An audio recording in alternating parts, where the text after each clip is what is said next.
अस्सलाम वालेकुम। आज के लेक्चर में हम लोग पढ़ेंगे सब ग्रुप्स क्या होते हैं, ठीक है। तो सबसे पहले सब ग्रुप की डेफिनेशन देखते हैं। सब ग्रुप की डेफिनेशन क्या है? If a sub group H of a group G is itself a group under the operation of G we say that H is a sub group of जी। इसका क्या मतलब है कि अगर आपके पास जी, हम लोग हमारे पास एग्जाम्पल के तौर पर जी एक ग्रुप है और एच जो क्या है उसका सबसेट है, ठीक है। और अगर सेम ऑपरेशन के तहत, जिस ऑपरेशन के तहत हमारे पास जी ग्रुप है, अगर सेम ऑपरेशन के तहत इसका कोई भी सबसेट ग्रुप प्रूफ हो जाता है तो उसके उस सबसेट को हम लोग कहेंगे कि वो वाला जो सबसेट है वो सब ग्रुप हो जाएगा जी का। तो एग्जाम्पल के तौर पर हम लोगों ने उस सबसेट को एच का नाम दे दिया है जनरली और ग्रुप को जी का नाम दे दिया है कि अगर ये जो सबसेट एच है सेम ऑपरेशन ऑफ जी के जो आपके पास है उन्हीं जी के सेम ऑपरेशन के साथ ग्रुप बन जाता है तो हम लोग कहेंगे H is a sub group of जी। तो इसको मैथमेटिकली कैसे लिखेंगे? मैथमेटिकली इसको इस तरह लिखेंगे, एच इज़ द सब ग्रुप ऑफ जी। ये जनरल नोटेशन है, ठीक है। ये लेस और इक्वल मतलब सेम नोटेशन को ही सबसे सब ग्रुप के तौर पर लिया जा रहा है। तो ये जो इक्वल है, अगर जनरली लिखते हैं, जनरल डिस्कशन करते हैं तो इक्वल लगाना है आपने। लेकिन अगर कोई पर्टिकुलर केस है, पर्टिकुलर केस मुराद है कि अगर आपने जी एक ग्रुप ले लिया है और आपने उसका एक सब ग्रुप निकाल लिया है जो जी के इक्वल नहीं है, तो नीचे इक्वल का साइन लगाएं ना लगाएं, इट डजेंट मैटर्स। ओके, अगर आप वैसे ही जनरली लिख देंगे एच लेस देन है जी तब भी वो ठीक होगा। लेकिन ये जनरल केस है, क्योंकि पर्टिकुलर केस में जो होता है हर सेट अपने आप का भी सबसेट होता है। तो वो जो हम लोग जब जी को इटसेल्फ सब ग्रुप चेक करेंगे तो वो ग्रुप की सारी कंडीशंस फुलफिल करेगा तो वो जी अपने आप का भी सब ग्रुप कहलाएगा। इसीलिए हम यहाँ पे इक्वल का साइन भी आता है, ठीक है। लेकिन ज़रूर मतलब हर ग्रुप का ये ज़रूरी नहीं होता कि वो अपने आप का ही सब ग्रुप, उसके अलावा और कोई सब ग्रुप नहीं होते। और भी बहुत सारे सब ग्रुप्स होते हैं जिसके लिए हम लोग आगे एग्जांपल्स आगे जाके देखेंगे, चेक कर लेंगे उसमें कि वो ये ज़रूरी है या नहीं, ठीक है। तो चलें इसके कुछ काइंड्स हैं। जैसे सबसे पहली काइंड है ट्रिवियल सब ग्रुप। क्या होता है? The sub group E is called a trivial सब ग्रुप। अब ई क्या है? जिसने स्टार्ट्स वाले लेक्चर लिए हैं उसको पता है। यहाँ पे ई का मतलब है, ई एक जनरल नोटेशन है आइडेंटिटी एलिमेंट के लिए।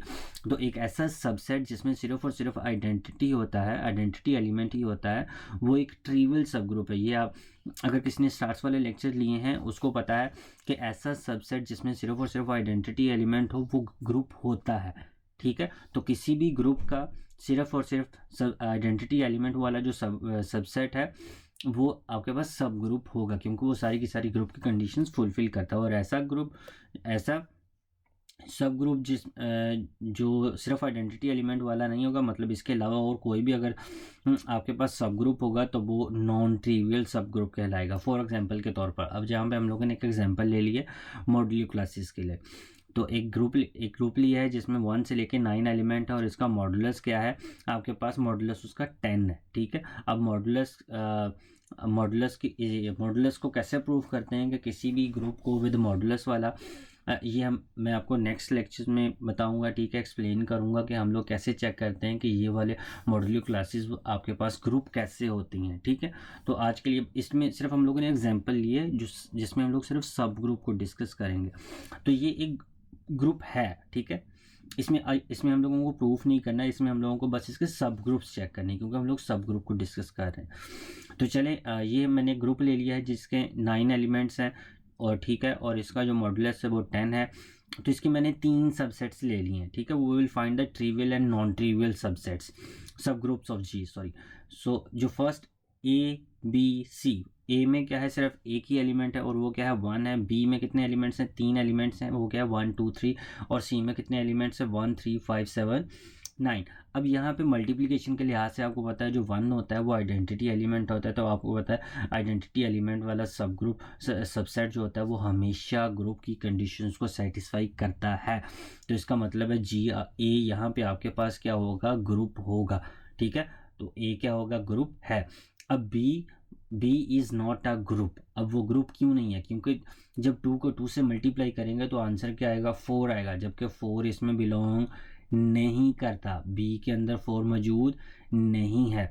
तो इसका मतलब है बी एक ग्रुप नहीं है। मैंने सिर्फ आपको एक एग्जांपल बता दी है तो आपको पता है कि ग्रुप होने के लिए उसमें एक कंडीशन भी अगर सेटिस्फाई ना करे तो वो ग्रुप नहीं होता, तो मैंने एक एलिमेंट आपको एटलीस्ट बता दिया। इसी तरह 2 3s are 6, 6 भी इसमें नहीं है, 3 3s are 9, 9 भी इसमें नहीं है। तो बहरहाल आप कोई भी लिख सकते हैं, ज़रूरी नहीं है आपको सारे लिखने हैं, आपको बस एक लिखना है। 2 × 2 = 4, 4 doesn't belongs to B, so it means B is not a group, क्योंकि वो इसकी एक कंडीशन को फुलफिल नहीं कर रहा हूँ। ओके, सो चलें इस तरह सी चेक करते हैं। सी एक ग्रुप है। क्यों? 1 को 1 से मल्टीप्लाई करेंगे 1 आएगा, 3 को 3 से 9 आएगा, वो भी इसमें है। 5 को 5 से 25 बनेगा। जब उसको मॉडुलो 10 से डिवाइड करेंगे तो आपके पास रिमेनिंग 5 बचेगा, वो इसमें है। सो 5 3s are 35, अगेन 5 इसमें है। 7 7s are 49, उसको 10 पे डिवाइड करेंगे 9 बचेगा, वो भी इसमें है। 9 को 9 से मल्टीप्लाई करेंगे 81, सो 10 पे जब डिवाइड करेंगे तो रिमेनिंग 1 बचेगा, वो भी इसमें है। मैंने आपको पहले बता दिया है, इसमें हमारा जो मेन मकसद है वो ये है कि हम लोगों ने सब ग्रुप को डिस्कस करना है। ये डिस्कस नहीं करना कि मॉड्यूलर क्लासेस को कैसे चेक करते हैं। मैंने आपको बताया ये हम लोग नेक्स्ट लेक्चर में चेक करेंगे कि किसी भी मॉड्यूलर क्लासेस को कैसे चेक करते हैं कि वो आपके पास ग्रुप है या नहीं। तो बस इसमें थोड़ा सा मैंने आपको सरसरी सा बता दिया है। ए इसमें सिर्फ आइडेंटिटी एलिमेंट है, ये ग्रुप है, ठीक है, ये भी सब ग्रुप बन गया। बी ग्रुप की कंडीशन को सेटिस्फाई नहीं करता, इसका मतलब ये वाला जो सबसेट है सब ग्रुप नहीं बना। लेकिन सी सारी की सारी ग्रुप की कंडीशंस को सेटिस्फाई करता है, ठीक है, सारी की सारी कंडीशंस को सेटिस्फाई करता है, इसलिए सी आपके पास विद मॉडुलो 10 ग्रुप है। अब ए ऐसा सब ग्रुप जिसमें सिर्फ और सिर्फ आइडेंटिटी हो, वो क्या कहलाता था? ट्रिवियल सब group. So A is trivial group सब ग्रुप। सो ये क्योंकि ग्रुप ही नहीं बना तो ना ही ये ट्रिवियल है ना ही ये नॉन ट्रिवियल है। सो जी यहाँ पे आपके पास सी आइडेंटिटी एलिमेंट के अलावा जो ना ही आइडेंटिटी एलिमेंट है और ना ही जी है, तो ये एक नॉन ट्रिवियल सब ग्रुप है। तो हम लोगों ने एक एग्जांपल देखी जिसमें आपके पास other than itself group के अलावा उसके अलावा भी सब ग्रुप्स पाए जाते हैं, ठीक है। ज़रूरी नहीं होता कि इसमें और सिर्फ उसमें आइडेंटिटी एलिमेंट और ग्रुप इट सेल्फ ही उसके सब ग्रुप्स हों, उसके अलावा भी सब ग्रुप्स होते हैं, ठीक है। अगर इसके अलावा भी आपको तब भी कोई कन्फ्यूजन हो ट्रिवियल और नॉन ट्रिवियल या सब ग्रुप की डेफिनेशन में कोई भी इशू हो या कोई और एग्जांपल ऐसी हो जिसको आपको डिस्कस करना हो कि उसके सब ग्रुप्स हम लोग कैसे फाइंड कर सकते हैं, तो आप हम लोगों से कमेंट सेक्शन में जाके पूछ सकते हैं।